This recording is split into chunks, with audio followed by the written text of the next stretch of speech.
Olá, seja muito bem-vindo, seja muito bem-vinda a mais um Pretoteca. Para quem não me conhece, eu sou Larissa Alves, sigo no comando desse podcast que a gente faz sempre com tanto carinho, um espaço de diálogo sobre assuntos que envolvem nós, o povo preto, também um espaço de admiração, de exaltação de muitas personalidades que já passaram por aqui.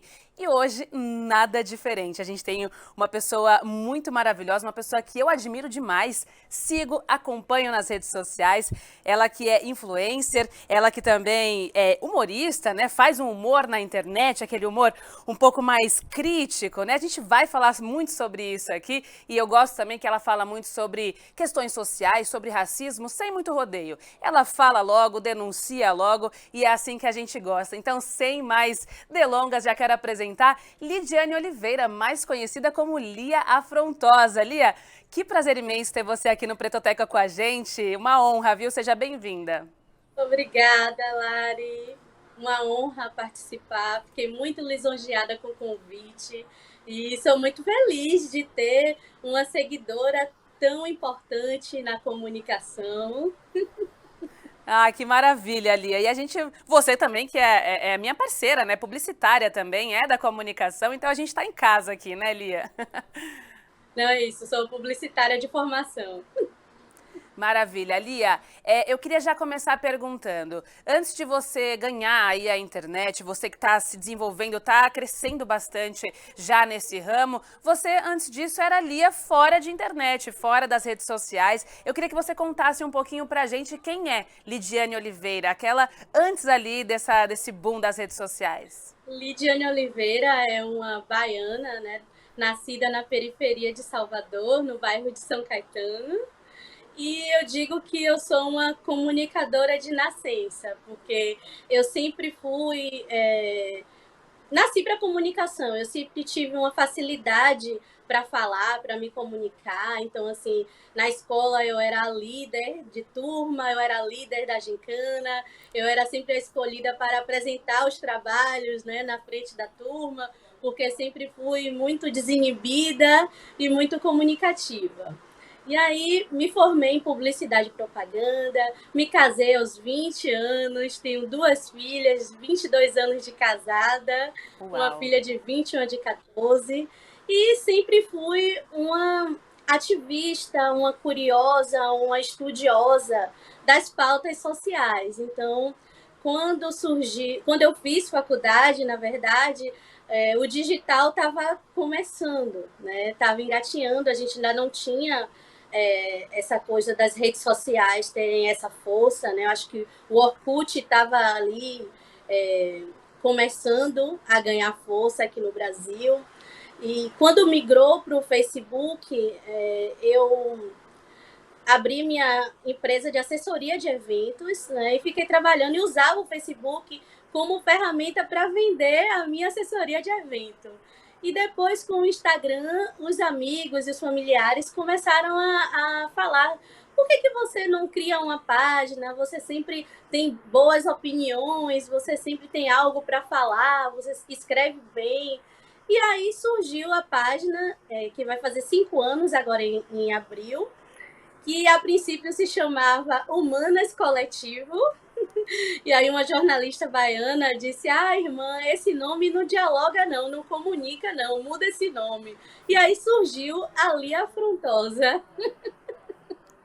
Que maravilhoso e que bom para nós, Porque a sua página é realmente muito interessante, mas queria saber, quando você migrou aí para esse espaço da internet, quais foram as principais dificuldades, barreiras ali que você enfrentou nesse começo, A gente sabe que tem muita gente que quer virar uma influencer, quer virar uma produtora de conteúdo, mas não necessariamente é tão fácil, Principalmente para mulheres pretas, uma mulher preta retinta também como você e que fala o que fala, Porque também tem isso, você coloca ali a boca no trombone mesmo. Então, queria saber quais foram as principais dificuldades que você enfrentou nessa migração aí para a internet. Olha, é muito difícil, Acho que a primeira dificuldade foi me aceitar, me assumir como uma digital influencer, como uma blogueira, Porque como é uma profissão nova, então, assim, as pessoas costumavam a ridicularizar, a falar sempre de forma pejorativa: ela agora é blogueira,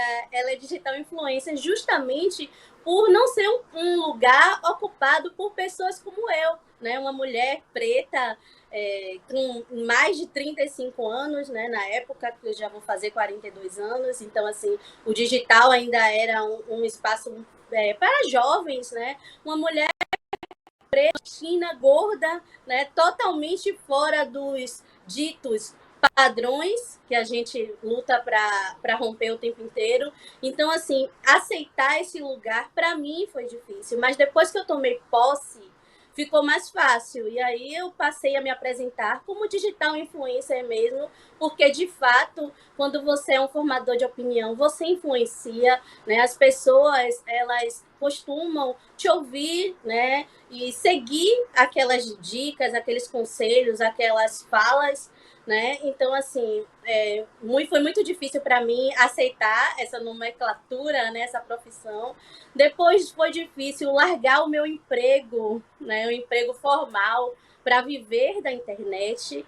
Em 2022, eu deixei o meu emprego formal e passei a viver apenas do meu trabalho na internet, e também foi um passo difícil, principalmente quando se tem filhos, né? Você tem medo de não conseguir, de não dar conta, né, das suas despesas, e monetizar ainda é muito difícil, porque o influenciador digital, ele depende, 70% da sua renda vem de publicidades, né, de contratos publicitários. E esse é um corpo que a publicidade, que os empresários ainda não conseguiram entender e aceitar que é um corpo que vende, né? Que pessoas como eu consomem e vende, né? Não tem nada de errado. Eu posso ser a porta-voz na publicidade de qualquer empresa. E depois ainda teve um outro detalhe que também é um agravante, que é você ser uma influenciadora de pautas sociais. Então, assim, é mais difícil porque tem muitas empresas que não querem o posicionamento, né? Tem medo da exposição de alguém que se posiciona. Então, assim, o glamour é bem pouco. É muito trabalho, é muita dedicação, muita disciplina, né? E muita perseverança. Mas eu digo que vale a pena, né? Quem está começando, não desanima, não desiste, vai na fé que consegue. Você falou, Lia, sobre essa questão da publicidade com que a sua aparência vende também. E vendo um vídeo que você publicou faz pouco tempo, acredito, nas suas redes sociais, que você coloca ali fotos, imagens de mulheres brancas, né, mulheres conhecidas, até atrizes, enfim, e você vai falando, fazendo um conteúdo por trás disso, né? Você vai falando sobre um determinado assunto. Só que, inclusive, no vídeo mesmo você faz uma crítica a isso, né? Sobre a entrega de conteúdo, sobre o engajamento de quando você coloca esse tipo de estereótipo, que é o que ainda vende mais na internet, né? Que ainda distribui mais. E eu queria saber qual foi o retorno do engajamento desse vídeo e quais foram exatamente ali, qual foi a sua intenção com esse vídeo? O que você queria provocar ali especificamente? Justamente provar que o algoritmo, ele também é racista. E ele é racista porque ele é formado pelas pessoas, né? Pelo que as pessoas consomem, pelo que as pessoas acessam, né? Então eu fiz esse experimento de colocar imagens só de mulheres brancas e a minha voz no vídeo, né? E a entrega foi assim surpreendente. Eu consegui alcançar mais de 10.000 visualizações em menos de 2 horas de vídeo postado. Sendo que os meus vídeos com a minha cara até ultrapassam essa marca de 10.000 visualizações, mas eu preciso assim, de 24 horas, às vezes de 48 horas, para conseguir alcançar esse número de 10.000 visualizações. Então, assim, foi muito rápido. Muitas pessoas relataram no vídeo que há tempos não recebiam o meu conteúdo e receberam aquele conteúdo, né, com as mulheres brancas. Então, assim, é muito difícil, né, para a gente conseguir a visibilidade, né, conseguir a entrega do Instagram. Então, assim, é uma luta. Estou sempre com os meus seguidores pedindo a eles que salvem o vídeo, que compartilhem, que comentem, que curtam, porque realmente a gente precisa dessa audiência para poder mostrar, né, prospectar clientes de publicidade, né? Quando as empresas procuram a gente para fazer uma publicidade, elas querem ver os nossos números, né? Então a gente precisa do engajamento. E esse experimento, infelizmente, comprovou o que eu já sabia, né? Que o rosto branco, ele tem um engajamento muito maior e muito mais rápido. Sim. Lia, nesse mesmo vídeo você também chega a comentar sobre momentos da sua vida que você teve que deixar o protagonismo para que você conseguisse alcançar determinados objetivos ali, deixasse com que outra pessoa tomasse a frente, aparecesse ali para que você conseguisse chegar no seu objetivo. Eu queria, se você me permite, perguntar quais foram esses momentos, se você puder dar um exemplo aqui para gente. Quando eu me formei em publicidade e propaganda, durante o curso eu já entendi que eu não conseguiria trabalhar em agência, que não seria tão fácil para mim acessar aqueles espaços, mas eu resolvi concluir o curso e me formei e fui fazer uma especialização em São Paulo na área de eventos, né, de eventos sociais. Voltei para Salvador e abri minha empresa de assessoria de eventos, né, com foco em casamentos, em eventos sociais. E eu notei que determinado público, né, o público A e B, eu não conseguia fechar os contratos com essas pessoas. Então, eu chamei uma prima minha, que é branca, uma mulher branca, alta, padrão, com os cabelos lisos, que também fez o curso comigo lá em São Paulo. Nós fomos juntas, mas ela fez só para me acompanhar mesmo. Ela é formada em turismo, não era a área dela, mas ela estava desempregada e eu disse: você não quer vir ser minha sócia? E eu notava que nas reuniões com esse público A e B, mesmo ela não falando quase nada, porque, como eu disse, né, eu sempre tive o dom da oratória, então um domínio, né, para falar, então eu vendia muito bem o meu peixe. Só a presença dela ali, mesmo que calada, já era suficiente para a gente conseguir fechar aqueles contratos. E eu só consegui fechar contrato com esse público depois que ela veio ser minha sócia, né? Então, assim, eu precisava da imagem da mulher branca para passar credibilidade, né, para as pessoas acreditarem que a gente era capaz de gerir grandes orçamentos, porque a gente trabalhava com orçamentos de casamentos grandiosos, né? Então, assim, quando eu era apenas só eu, mulher preta, eu não conseguia acessar. E foi muito sofrido para mim chegar nessa constatação, né? Eu acredito que foi o contato mais direto profissional com o racismo que eu tive, né? Até então eu já tinha tido episódios de racismo, mas muito velados, né? Mas abertamente em que eu pude comprovar, esse foi o primeiro, né? Infelizmente não o último, mas o primeiro. E esse episódio ou outros que você aconteceu na sua vida, quando você seguia numa outra fase, né, numa outra jornada ali de profissão, o quanto isso impactou para também essa sua migração e para você hoje se colocar tanto na internet? Isso teve alguma relação? Olha, eu acredito que não, assim, eu sempre fui uma pessoa de posicionamento mesmo, de lutar, né, pelas pautas. E sempre tive a consciência, né, do racismo que permeava a minha vida. Eu não precisei me descobrir negra, né? Eu tive a sorte de nascer numa família em que meus pais já tinham essa consciência e que já me moldou, né? Eu já fui moldada dentro desse letramento. Então, assim, não foi algo que me fez descobrir, não foi o meu primeiro contato, mas foi um contato bem nítido, né? Bem escancarado com o racismo foi esse, mas eu passava por diversos episódios, tanto trabalhando em eventos, assim, de me pedirem para servir, né? Água, refrigerante, pega ali uma água para mim, sendo que eu não estava com uniforme de garçonete, né? Coisas assim, bem sutis e outras não tão sutis, assim, de eu ter que provar a minha competência, né? Eu lembro de uma cliente, assim, que a sogra dela era uma madame, assim, alta burguesia, que ela me questionou, né? Ela me fez uma sabatina, uma série de perguntas para que fosse comprovada a minha competência, né? E isso era bem corriqueiro, assim, bem cotidiano. Certo.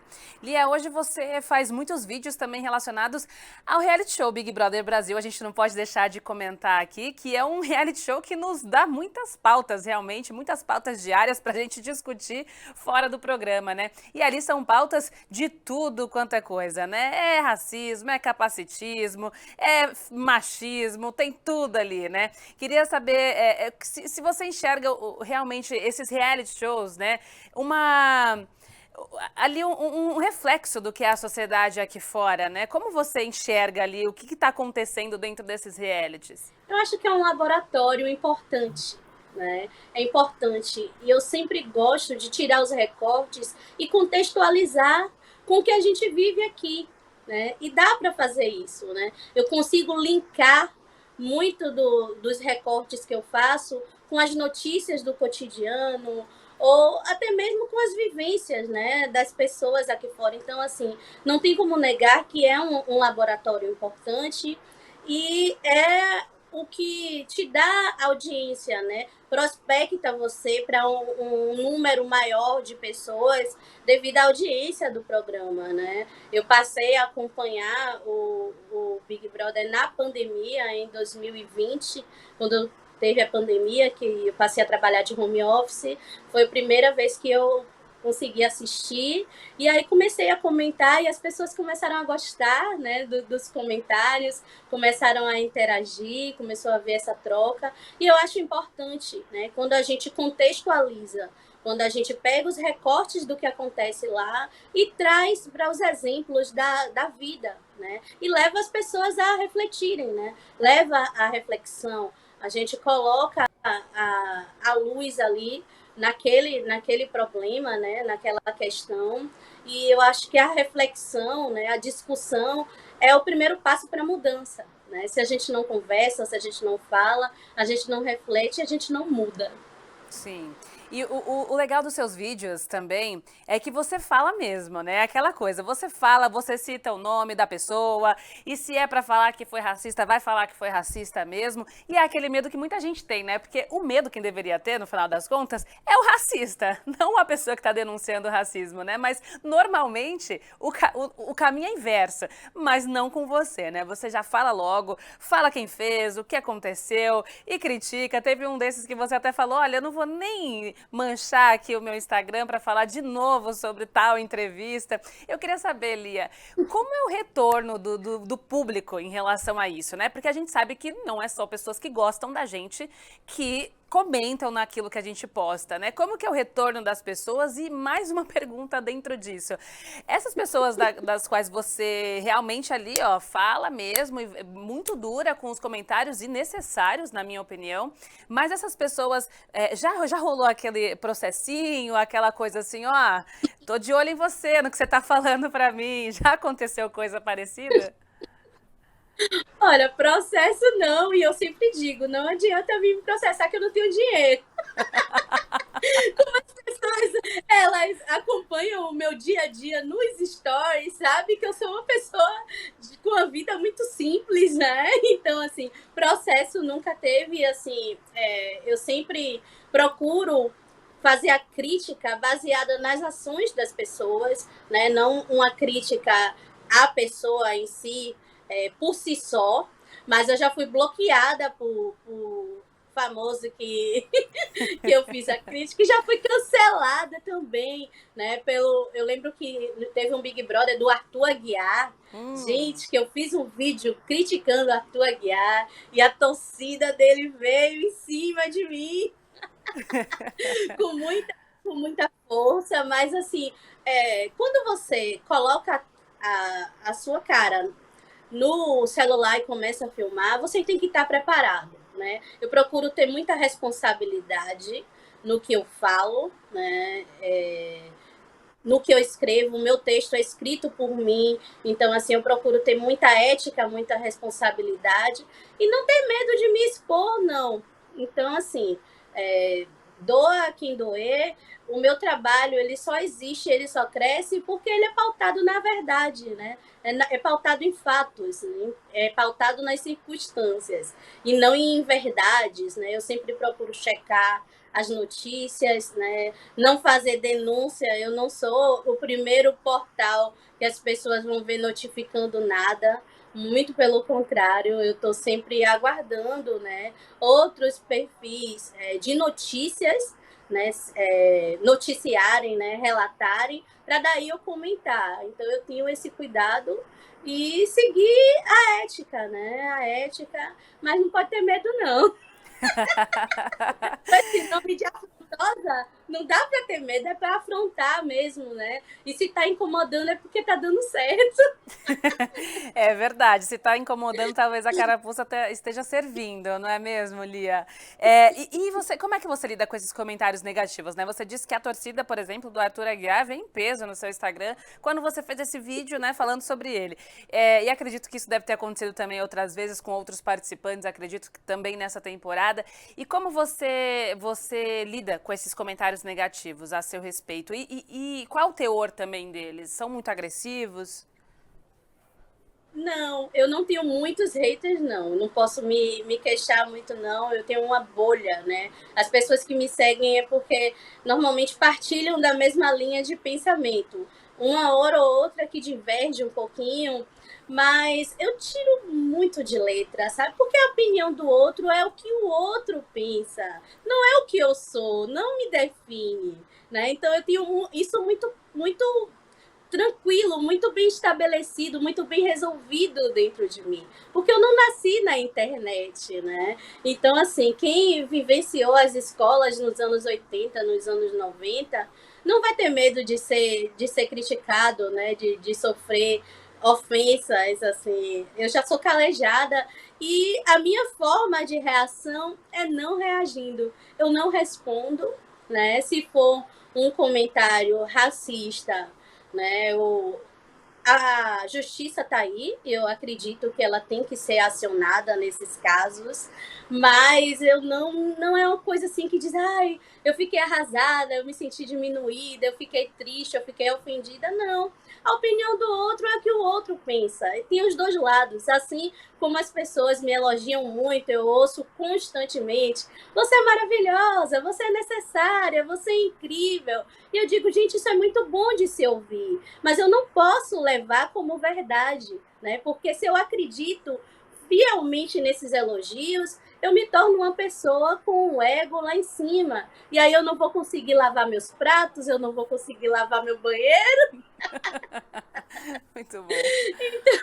Nem você acreditar que você é tudo de ruim que as pessoas estão falando e nem você acreditar que você é tudo de bom, né? O ideal é você filtrar, né? De repente uma discordância ali tem a verdade, né? E você pode fazer a sua análise e dizer, poxa, realmente, olha, eu errei aqui.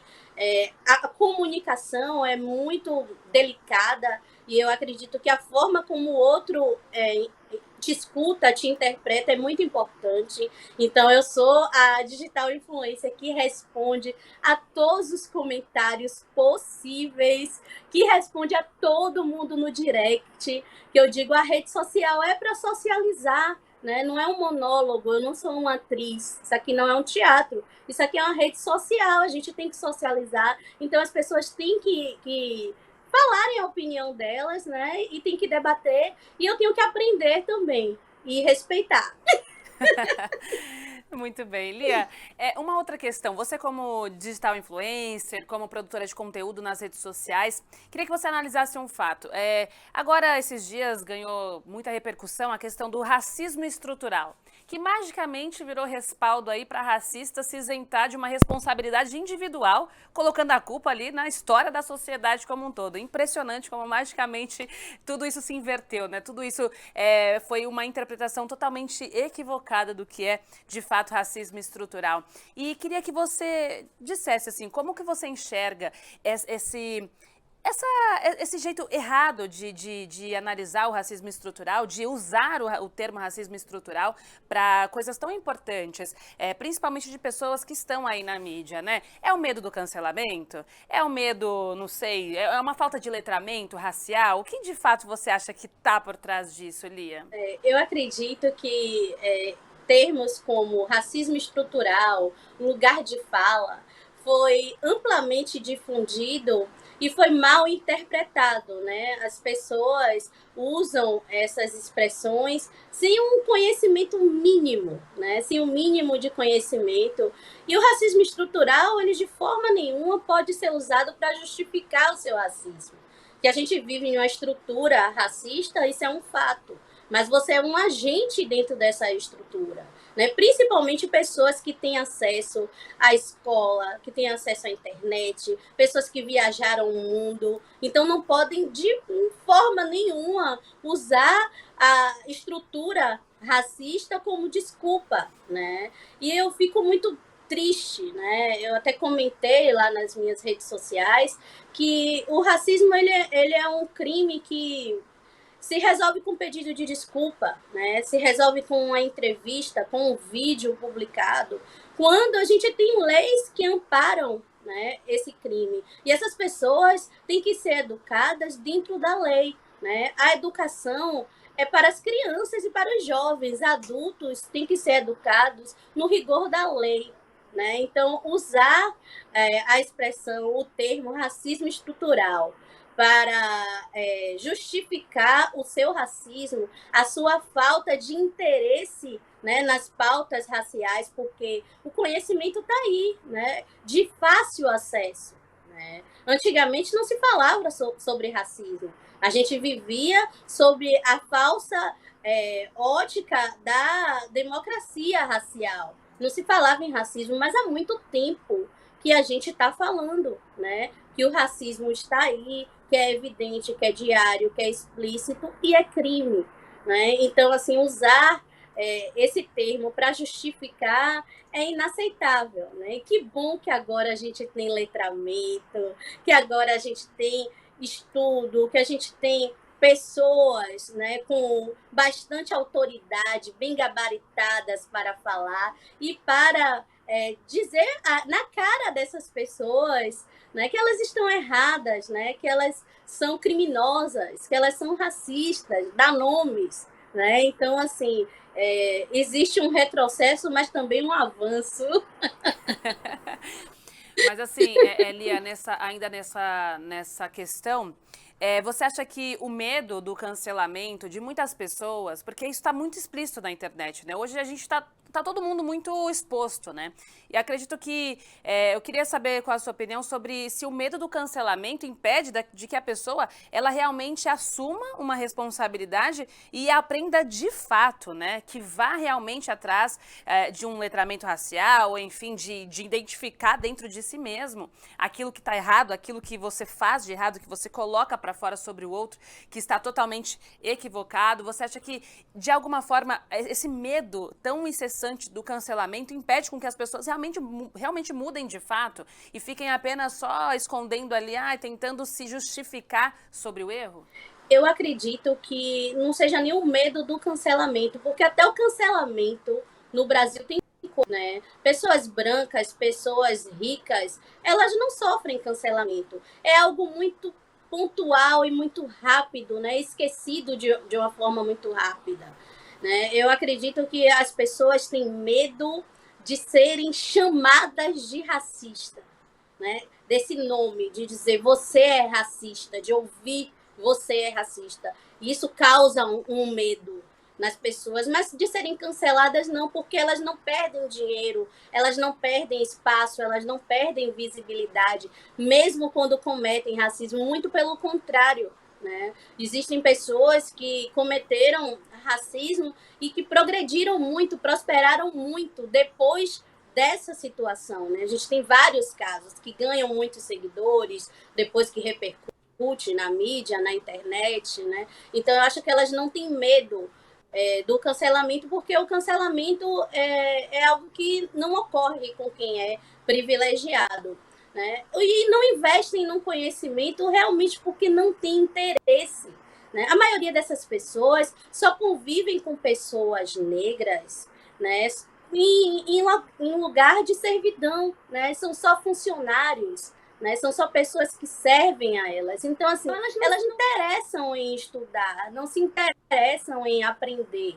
É tudo muito superficial, é tudo muito raso, é tudo muito ensaiado, né? Muito programado, são discursos prontos e que a gente já consegue, né, entender e mostrar. Olha como se parece, olha, sempre é uma roupa branca, olha, a maquiagem é sempre leve. Então, assim, elas não têm medo do cancelamento porque o cancelamento não vem. Lia, você traz muito essa questão de falar sobre, fazer esse tipo de denúncia mesmo, mas também com uma pitada de humor, né? A gente sempre começa ali sorrindo junto com você nos seus vídeos e aí depois vem aquele pancadão, né? Tipo assim, ó, já te preparei o terreno aqui, mas agora segura que vem bomba. E queria saber, Lia, como você enxerga hoje o humor mesmo como ferramenta para muitos influenciadores também, humoristas, pessoas que trabalham na internet, como você enxerga o humor como ferramenta de combate ali a esses tipos de preconceitos, todos os tipos de preconceitos hoje? Porque a gente sabe que o humor já foi muito utilizado e ainda é hoje por muitas pessoas, muitos humoristas, ainda de uma forma muito pejorativa, né? Para falar sobre várias minorias e não necessariamente só minorias, né? Porque eu não, eu falo sempre aqui no Pretoteca que a gente não considera o povo preto minoria, nós somos maioria no Brasil e a gente sempre tem que frisar isso, mas o humor ainda já foi muito usado como uma ferramenta ruim, né? Como um lado pejorativo ali, né? Sobre tais grupos, enfim. Mas como você enxerga a importância do humor como ferramenta de combate a preconceitos? Pronto, vou te responder, deixa eu só pontuar para não esquecer que eu aprendi com uma amiga minha linguística, que é Josimara, que são grupos minorizados, né? Que aí a gente consegue dar o nome certinho, grupos minorizados. Depois que eu aprendi com Josimara, do empoderamento linguístico, eu não esqueci mais. Muito O obrigada. E hoje estou humor, aqui aprendendo com você. pois o humor, para mim foi muito fácil, muito tranquilo, porque ele é meu. Eu sou uma pessoa extremamente bem-humorada, sabe? Eu digo que eu tenho uma vocação natural para alegria, para ser feliz.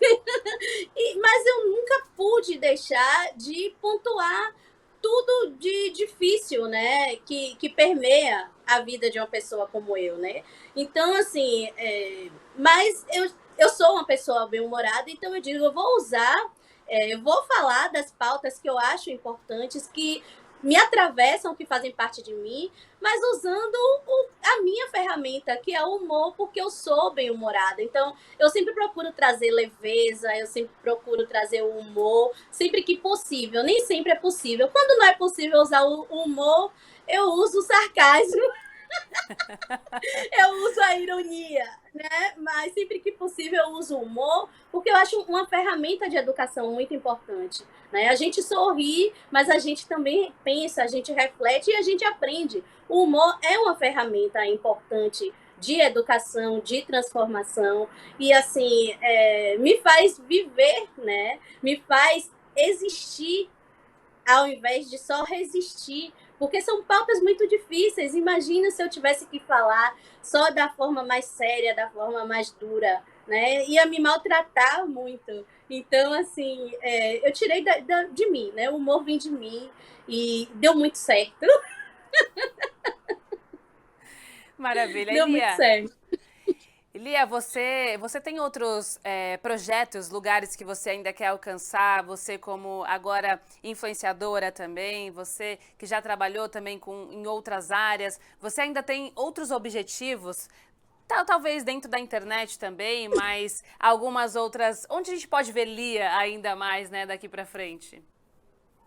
Olha, tem muita coisa que eu quero fazer. Eu quero alcançar cada vez mais números de pessoas. Eu estou em um projeto que começa esse sábado, dia 23, que é novíssimo, que é um encontro virtual, para passar meu conhecimento e para trocar com elas, né? Trocar experiências. Então, assim, serão 4 encontros, 4 sábados em grupo e eu já separei os temas que a gente vai conversar nesses encontros e de uma forma monetizada, né, com um valor super acessível, né, porque o intuito, eu digo, não é me tornar burguesa, é pagar os boletos e levar essas questões raciais, né, as nossas pautas, para o maior número de pessoas.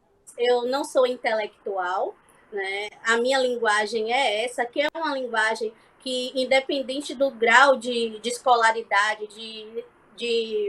das pessoas, elas conseguem entender o que eu falo, e eu acredito que isso também muito do meu sucesso dessa comunicação de uma forma muito simples, né?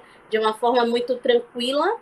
Então, eu consigo passar o que eu sei, né? O que eu estudo, o que eu conheço, o que eu vivencio, sendo há 41 anos uma mulher preta, e passar para as pessoas, né? Para que elas possam cada vez mais serem agentes antirracistas, né?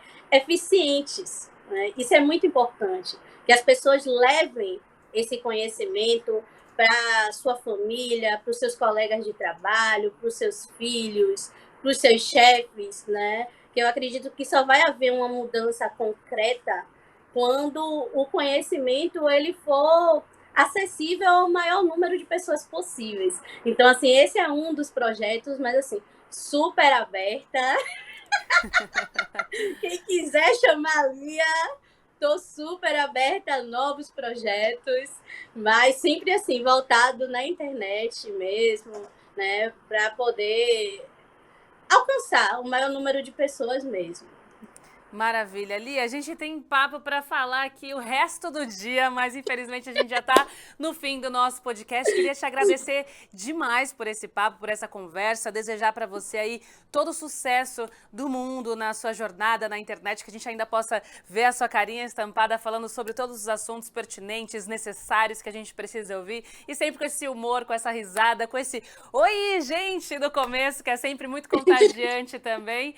Obrigada, viu, Lia Afrontosa, Lidiane Oliveira, por conversar aqui com a gente no Pretoteca. Uma honra. Muito obrigada, Larissa. Muito sucesso no seu caminho. Portas abertas sempre, um prazer. E sempre que precisar, estou aqui. Foi uma honra esse convite. E é isso. Estou muito feliz e vamos sempre afrontar aí. É isso. Obrigada, viu, Lia?